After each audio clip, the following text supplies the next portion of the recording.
Beim Heimfahren nach Niederbayern komme ich durch das Dorf Geradskirchen. Ich sage immer Giraille-Glies. Das hört sich besonders an, weil es dort auch was Besonderes gibt. Zwar keine französischen Barbarie-Enten, aber gute niederbayerische Bauernenten. Und zwar in einem Antomat. Der Antomat in Geradskirchen ist ein Hofladenautomat, der mit Entenprodukten gefüllt ist. Vom Entenburger über Brust, Keule oder auch geräucherte Entenbrust, vom Verarbeitungsfleisch bis zur ganzen Ente ist da alles drin zum Rauslassen. Am preiswertesten sind Karkassen. Da kostet eine nur 2 Euro. Karkassen, das sind die beim Zerlegen der Enten übrig bleibenden Knochengerüste, an denen aber noch gut Haut, Fett und Fleisch dran ist. Da kannst schon was dran machen. Zum Suppenkochen, das mache ich heute. Servus. Grüß dich. Was du da? Haben wir gerade eine Karkassen rausgelassen. Ich bin gerade raufgefallen. Wie Hähnersuppe magst du? Der Wolfgang Lugeder ist gerade da. Er muss den Antomat mehrmals in der Woche nachfüllen, sagt er. Also die Leute kaufen viel da im Automaten. Ja. Am Sonntag auch. Am Sonntag auch, weil Tag und Nacht. Wir kommen teilweise um 3 in der Früh. Um 3 in der Früh ernten. Ja. So, was ist das? Du kannst bestellen auch. Da kannst du vorbestellen, wenn du jetzt mehr Sachen brauchst. Dann tue ich sie in ein Fach rein. Dann wirst du von mir eine PIN-Nummer und dann kannst nur du rein in das Fach. Aha. Wolfgang Lugeder, Geschäftsführer vom nahen Geflügelhof Lugeder, nimmt mich mit zum Hof. Da weiden jetzt schon die ersten Gäns für Weihnachten unter den Bäumen der Streuobstwiese. Die Enten aus der eigenen Brüterei werden in großen Ställen gemästet. Am Hof wird auch geschlachtet und zerlegt.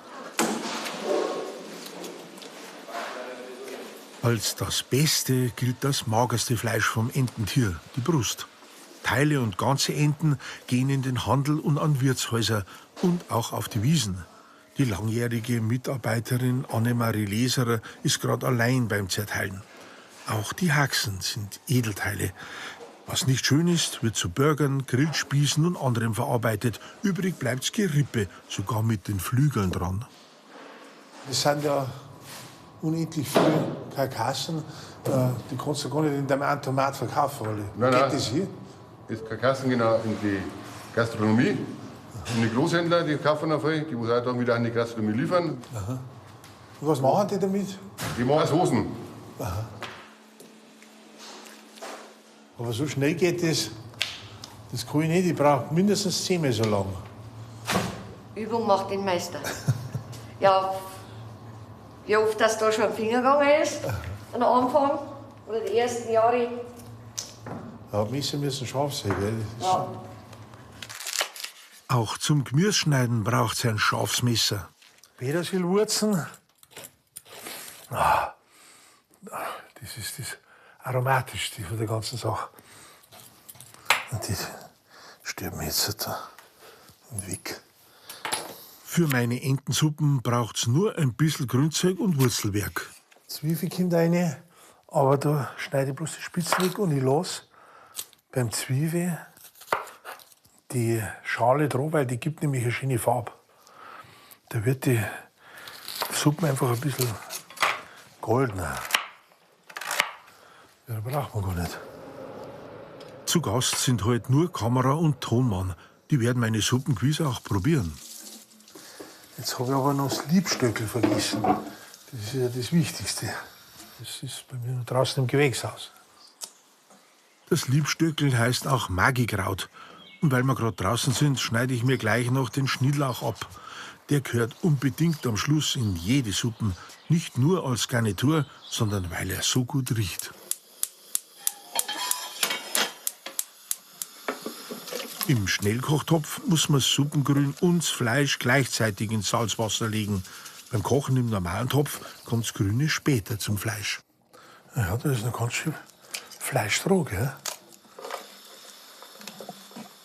Na, da komme ich gar nicht durch mit dem. Da brauche ich doch meine Hacke. Ja, da sieht man schon, dass einiges an Fleisch da noch dran ist. Und an die Flügel, da ist auch noch Fleisch. Ah, die riecht die Suppen. Unverzichtbar ist für mich das Liebstöckel. Ich bin gespannt, ob es den Kollegen dann schmeckt. Also im Dampfkochtopf geht es halt viel schneller, weil da ist, ja, spart man Energie halt. Da dauert es eine Viertelstunde und so müssen wir es mindestens eine Stunde schon kochen, so ein Karkassen. Und jetzt Nudeln machen. Du jetzt einfach bestimmte Mengen Mehl, da mir aufs Bredel und dann Eier dazu. Und ein bisschen Öl gehört auch rein. Dann wird er nämlich auch besonders elastisch und lässt sich gut auswolkeln. Ein bisschen Salz dazu. Man kann ja das ganz ohne Eier machen, nur mit Wasser. Und man kann auch Grieß untermischen. Wenn dann die richtige Konsistenz nicht erreicht ist, dann muss man einfach ein bisschen Wasser dazuschütten. Also das muss man einfach im Gefühl haben. Und kneten muss man gescheit, dass er schön geschmeidig wird. Fest und geschmeidig muss er sein, gleichzeitig. Der muss jetzt noch so eine halbe Stunde in den Kühlschrank, ein bisschen ruhen. Und da kann man in eine Folie einwickeln, aber man kann auch genauso gut in so ein Gefäß rein. Es muss halt nur gewährleistet sein, dass er nicht austrocknet. Nach einer Viertelstunde auf der Flamme und einer Viertelstunde Standzeit unter Druck nach Abschalten ist Suppen fertig. Ja, das schaut doch schier aus mit dem Fleisch.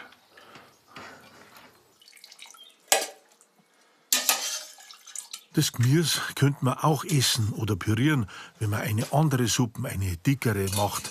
Aber das wird eine Nudelsuppe. Die fischen immer die gelben Rüben raus, weil ich die dann in die Suppe rein tue. Haben wir schon noch eine.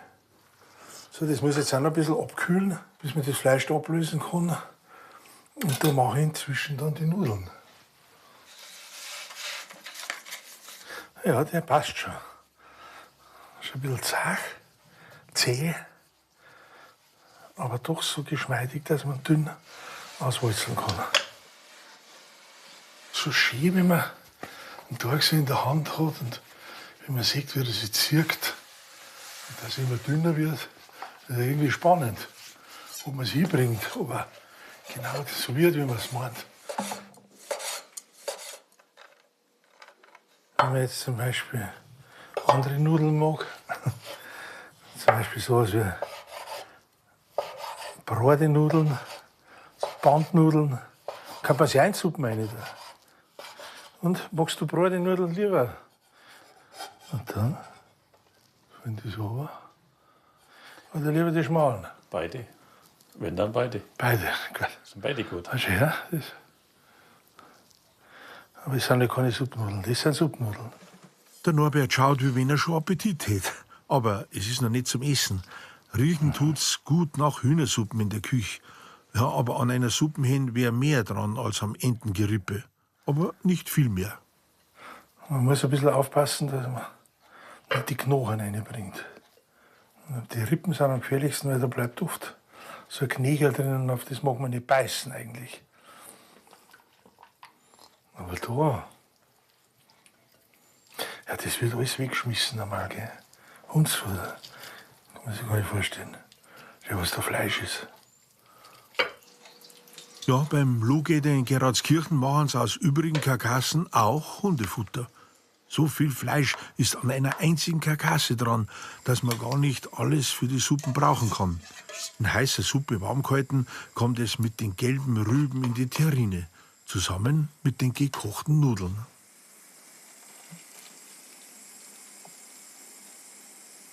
Die Nudeln sind in weniger als 2 Minuten gar, wenn sie ganz frisch gemacht gekocht werden.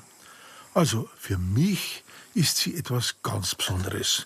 Meine Geradskirchner Entensuppen, in Gourmetdeutsch Soupe de Canard de Gérard Église.